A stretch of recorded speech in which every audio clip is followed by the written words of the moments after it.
자, 이번 시간에는 전주 신흥고등학교 1학년 1학기 국어과 2차 고사를 준비하기 위한 문학 작품을 분석해 보도록 할 거야. 자, 먼저 오늘의 학습 순서는 3단원의 소단원 2, 서사갈래의 이해라는 단원의 학습 목표에 대해 먼저 확인해 보고, 그 다음에 서사갈래의 개념과 특성, 그다음 종류, 형성화 방법 등에 대해 알아본 다음에 이태준이라는 소설가가 쓴 돌다리라는 작품을 분석해보고, 그다음에 작품에 대한 핵심 정리를 진행해 보도록 할 거야. 자, 먼저 우리가 오늘 배우게 될 3단원의 소단원 2, 서사갈래의 이해라는 단원에서는 먼저 서사갈래의 개념과 특성을 이해하고, 그 다음에 형상화 방법에 유의하면서 실제 작품을 감상하는 데 있어서 어떻게 적용되는지를 중점적으로 알아보도록 하자. 자, 먼저 서사갈래라고 한다면, 먼저 서사, 우리가 그 이전에는 서정갈래에 대해서 학습했는데, 서사갈래라고 하는 것은 작품 속에서 작가의 이야기를 전개해 나가는 어떠한 인물, 우리가 이걸 서정갈래에서는, 시에서는 화자라고 불렀다면, 서사갈래에서는 바로 서술자라고 우리가 지칭한다. 작가가 작가의 이야기를 대변하는, 이야기해주는 서술자를 내세워서 특정 공간과 시간을 배경으로 한다. 구체적인 어떤 배경을 토대로 어떤 사건과 갈등을 어떻게 서구적으로 형성화한다. 자, 선생님이 수업 시간에 우리가 구경 중에 제일 재미있는 구경 중에 하나가 싸움 구경이라고 있어. 그렇지? 자, 이 싸움 구경, 우리가 물리적으로 주먹을 주고받는 싸움은 아니지만 실제로 등장인물 간의 어떠한 말이라든지 행동이랄지 내면 심리라든지 아니면 어떠한 전략이라든지 다양한 양상에서 싸움, 즉 갈등이 일어나게 되는데, 자, 이 특성을 구성 요소를 하나하나 따져가면서 파악해 볼 거야. 자, 먼저 구성 요소에서 첫 번째 우리가 인물이 있고, 두 번째 사건이 있고, 세 번째 배경이 있는데, 이거는 극갈래나 다른 갈래에서도 마찬가지로 인물, 사건, 배경이라는 요소는 내용적 구성 요소로서 가장 중요한 세 가지로 우리가 정립할 수 있겠다. 자, 먼저 인물이라고 한다는 것은 선생님 옆에 유형이라고 적어놨는데, 자, 선생님이 인물에 대해 설명할 때 인물이 작품 내에서 어떠한 역할의 중요도를 맡는가에 따라 주요 인물과 주변 인물, 그 다음에 인물이 작품 안에서 작가가 설정한, 작가가 지향하는 어떤 가치를 따라가고 있는지, 즉 작가의 의도, 즉 주제의식을 지향하고 있는지에 따라 지향하고 있다면 주동인물, 그거에 반대되는 인물이라면 반동인물이라고 한다고 했어. 자, 그 다음에 등장인물이 어떤 특정 계층이나 계급이나 어떤 신분을 대표하고 있다. 이러한 것을 우리가 전형적 인물이라고 하고, 작가가 설정한 그런 특정 집단을 대표하는 것이 아니라 한 인물의 개별적인 특징을 보여주는 이런 것들 우리가 개성적 인물이라고 한다고 했어. 자, 그 다음에 등장인물이 작품 속에서 성격이나 내면 심리에 변화가 있다면, 그렇지, 입체적 인물이라고 하고, 변화가 없다면 평면적 인물이라고 한다고 했어. 자, 우리가 이런 특정 기준에 따라 인물의 유형을 어떻게 나누는지 굉장히 중요하게 알아둬야 하고, 자, 두 번째로는 바로 사건인데, 우리가 작품 속에서 사건은 일전에 말한 것처럼 갈등을 중심으로 전개된다. 자, 갈등을 중심으로 전개되는데, 자, 우리 두 번째 넘어가 보면, 갈등은 이 등장인물과 등장인물 간의, 또는 어떤 사회적 제도나 사회적 문화에 관한 갈등, 또는 등장인물이 자신의 인생을 둘러싼 어떤 운명과의 갈등이랄지 아니면 인간이 거대한 자연 환경과의 갈등이랄지, 이렇게 대표적으로 네 가지 유형의 갈등 양상을 보인다. 자, 이런 갈등을 중심으로 작품이 전개가 되는데, 자, 선생님 옆에 구조라고 적어놨어. 구조라고 하는 것은 발단, 전개, 위기, 결정, 결말이라는 다섯 가지 순서에 따른 5단 구조, 즉 5단 구성을 중심으로 서사갈래는 전개가 된다. 자, 여기에서 결정 부분에 이르러서는 갈등이 최고조에 이르게 되고, 결말 부분에서는 갈등이 해소가 되든지 아니면 갈등이 고조되어 더 심화되든지. 자, 우리가 이런 점에서 문학작품은, 자, 그 중에서도 서사갈래는 5단 구성, 발단, 전개, 위기, 절정, 결말의 순서로 5단 구성으로 진행이 되며, 이 5단 구성, 5단 구조는 갈등이 어떻게 전개되고 심화되는지 그 양상과 정도에 따라 나누어져서 구분된다. 자, 이해됐지? 자, 그 다음에 세 번째로는 배경인데, 자, 우리가 배경이라고 한다면 시간적 배경과 공간적 배경을 대표적인 예로 들 수가 있어. 자, 우리가 최척전을 예시로 들어보자. 최척전, 고전소설 최척전에서는 정유재란, 명과 후금과의 전쟁, 뭐 이러한 전쟁, 경자년 이런 것들이 시간적 배경이 되었고, 시대적 배경, 시간적 배경이 되었고, 그다음에 장소는 조선, 일본, 명나라, 그다음 베트남인 안남, 여러 가지 이런 중국과 일본과 한국과 동남아시아 여러 가지 4개국을 구체적 배경적 공간으로 다루고 있었어. 자, 우리가 배경이라고 한다면 나중에 이제 심리적 배경, 뭐 역사적 배경 등등 여러 가지 다양한 배경이 나타나겠지만 그중에서 대표적으로 우리가 시간적, 공간적 배경을 주로 중점적으로 보면 되겠다. 자, 이해했지? 자, 그 다음에 세 번째, 작품 내에서 작가가 작가의 이야기를 서술할 어떤 존재로서 설정한 서술자가 작품을 어떻게 바라보고 어떤 거리감을 보이는지에 따라서 우리가 시점을 1인칭 시점과 3인칭 시점 또는 주인공 시점과 관찰자 시점으로 나눌 수가 있어. 자, 작가가 작품 내에서 서술자가 나라는 용어로 나왔다. 나라는 용어로 나오게 되면 주체가 나라는 용어로 주어로 쓰이게 되면 몇 인칭? 그렇지. 1인칭이라고 할 수 있어. 하지만 나라는 용어로 나오지 않고 특정 대상의 이름이나 아니면 특정 대상의 어떤 대명사로 지칭된다면 예를 들면 뭐 철수는 아니면 그는 이런 식으로 지칭된다면 이것은 그렇지 3인칭이라고 할 수가 있겠다. 자, 그 다음에 서술자가 본인 스스로의 이야기를 하고 있다면 주인공 시점이 될 것이고 아니면 서술자가 다른 인물의 좀 주된 인물의 스토리를 관찰하면서 기록하고 있구나 라는 점에서는 관찰자 시점이라고 할 수 있겠지.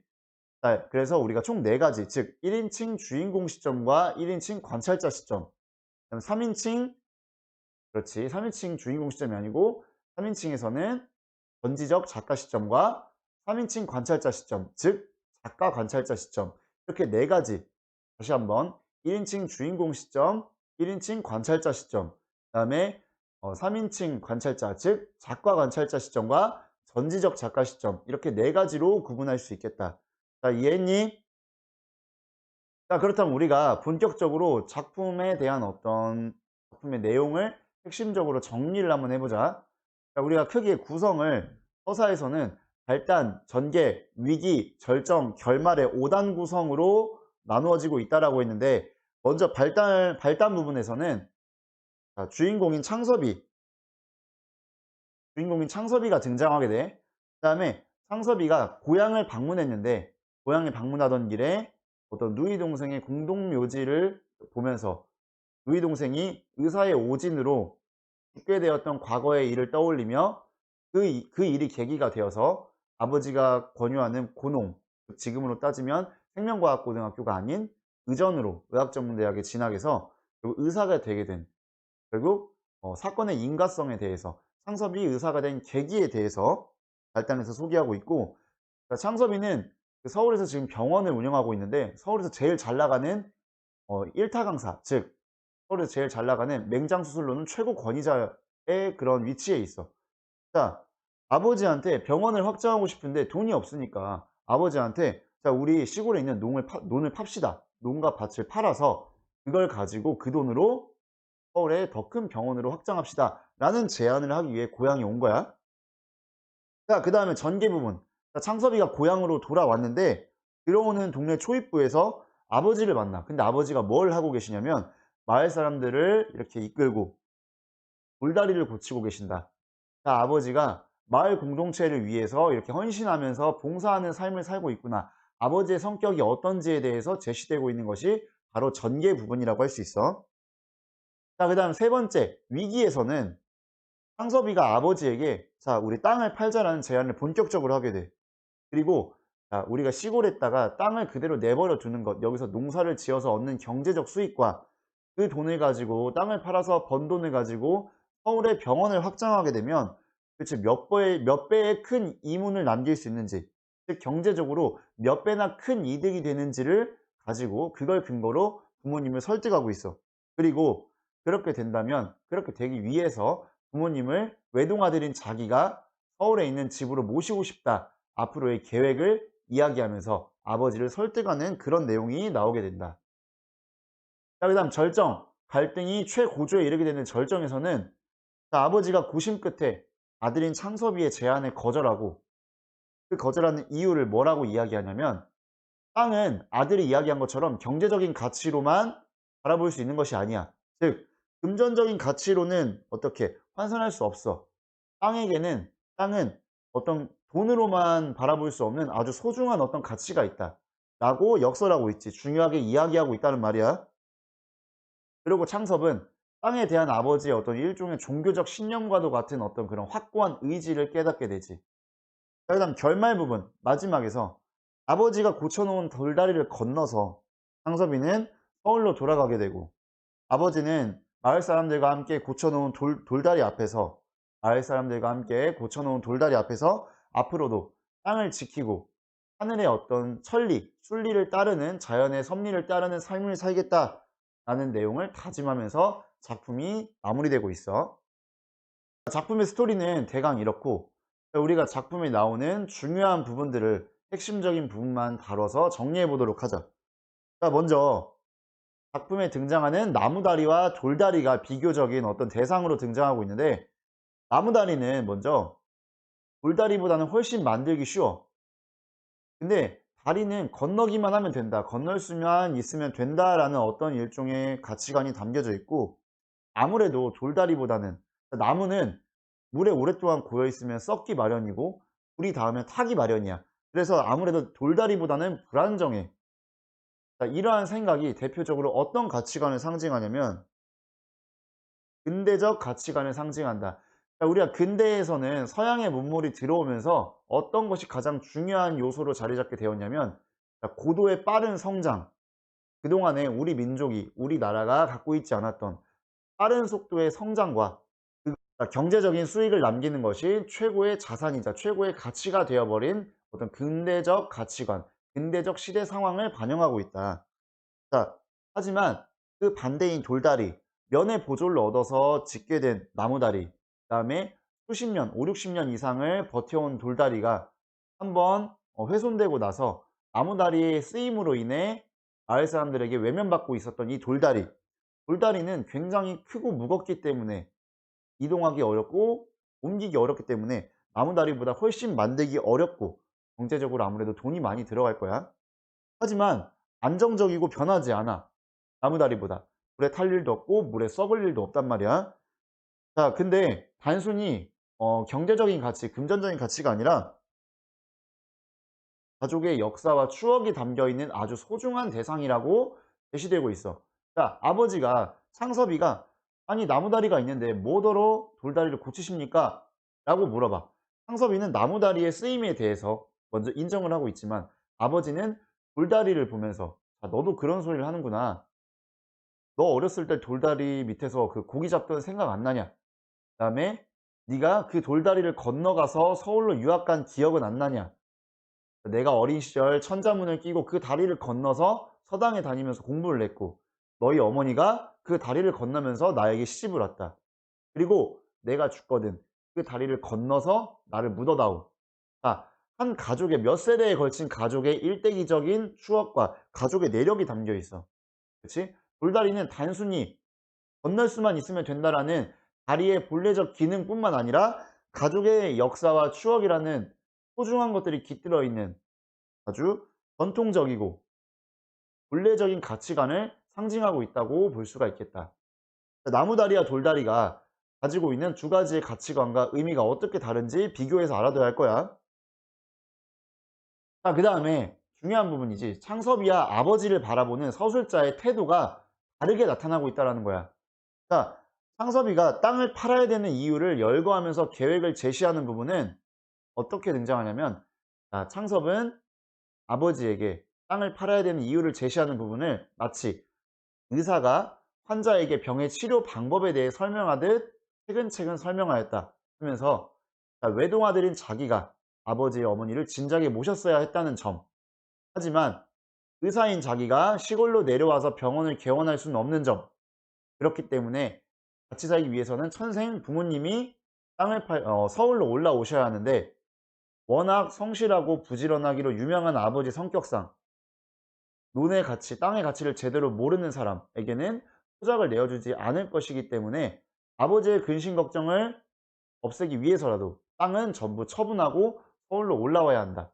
그리고 뭐 땅을 팔아서 병원을 확장해 놓으면 1년에 얼마 이상의 수익이 발생하는데, 몇 년만 있으면 그 돈을 가지고 땅이라면 나중에 서울 근교에라도 마련해 드릴 수 있다.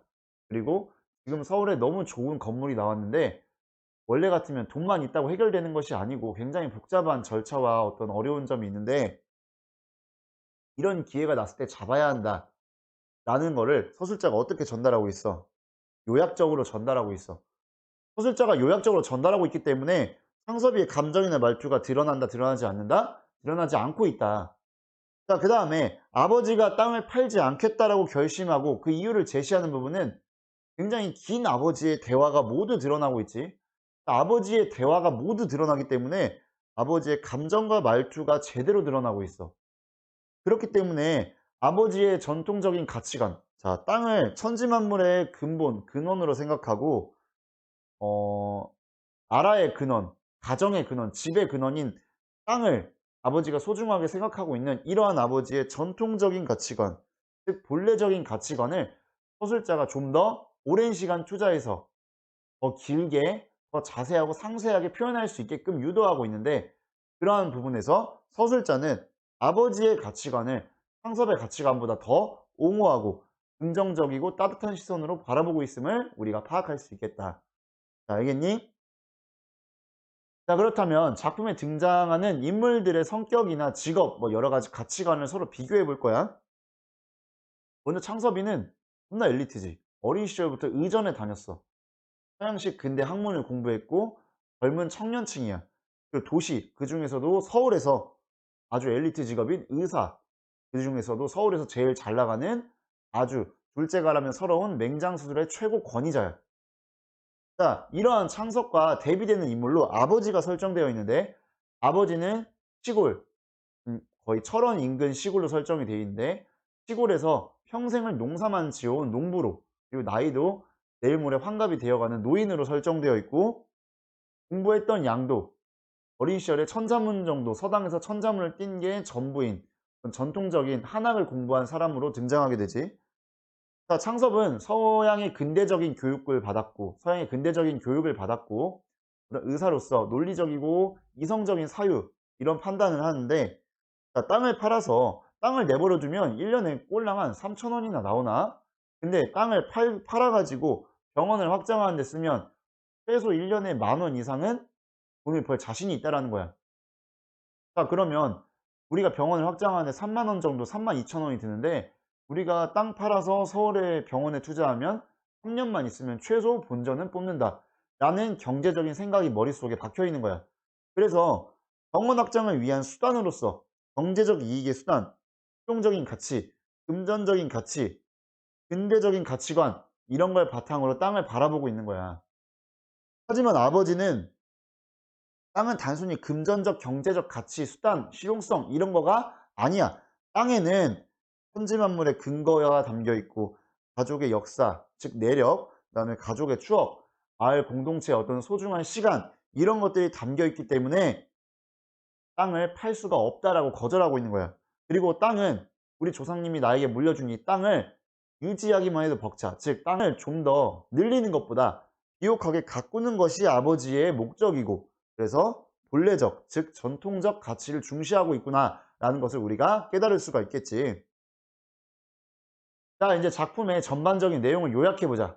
시점은 작품에서 얘들아, 나라는 주체를 지칭하는 시어가 나오지 않기 때문에 3인칭이야. 일단 3인칭인데, 상섭이나 아버지의 내면 심리나 생각, 성격, 이런 것들을 모두 직접적으로 제시하고 있기 때문에, 즉 작가가 전지전능한 신의 입장에서 모든 것들을 제시해서 독자가 쉽게 파악할 수 있게 설명해 주고 있어. 즉 이것은 작가가 신의 입장에서, 그렇지, 전지적 작가 시점이구나, 3인칭 중에서도 쉽게 파악할 수 있단 말이야.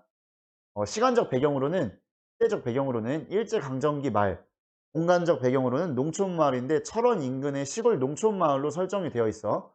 자, 그래서 주제는 어떤 근대적 가치관, 즉 어떤 사물이나 대상을 모두 경제적 가치로 바라보는 물질 만능주의에 대한 비판이야. 그러니까 물질 만능주의적인 생각을 갖고 있는 인물이 바로 아들인 창섭이었지. 그거에 대한 비판. 또는 땅을 문서로 사모으기만 하는 어떤 지주들, 이런 사람들에 대한 비판과 땅에 대한 가치를 새롭게 인식하는 거야. 땅은 증식하거나 재산으로서 경제적 가치의 수단이 아니야. 땅은 정성껏 가꿔야 되고 고향 대대로 마을 공동체 대대로 내려오고 조상님께 물려받은 아주 소중하고 가족의 역사와 추억과 마을 공동체의 어떤 소중한 시간이 담겨 있는 본래적이고 전통적인 가치 의식을 가지고 있다. 자, 그래서 어떤 특징들이 있냐면 근대적 자본주의, 물질 만능주의에 대해서 비판적 인식을 드러내.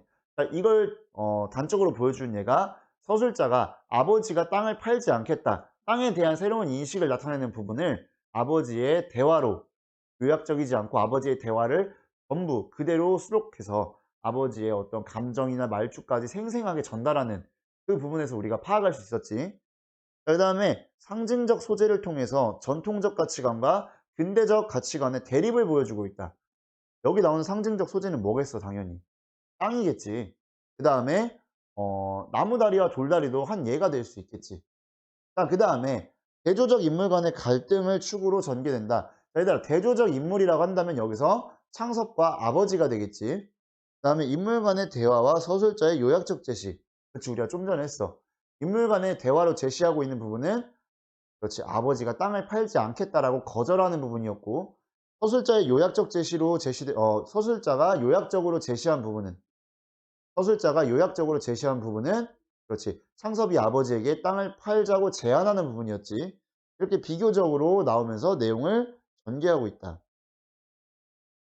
자, 이것으로 우리가 이태준의 돌다리라는 작품에 대한 분석과 서사갈래에 대한 개념과 특성에 대해서 알아보았어. 자, 우리가 그 다음에 나오는 교과서 학습활동, 국어 힘키우기를 꼼꼼하게 여러분이 풀어보고, 자, 우리는 다음 영상에서 극갈래에 대한 수업으로 만날 수 있도록 하자.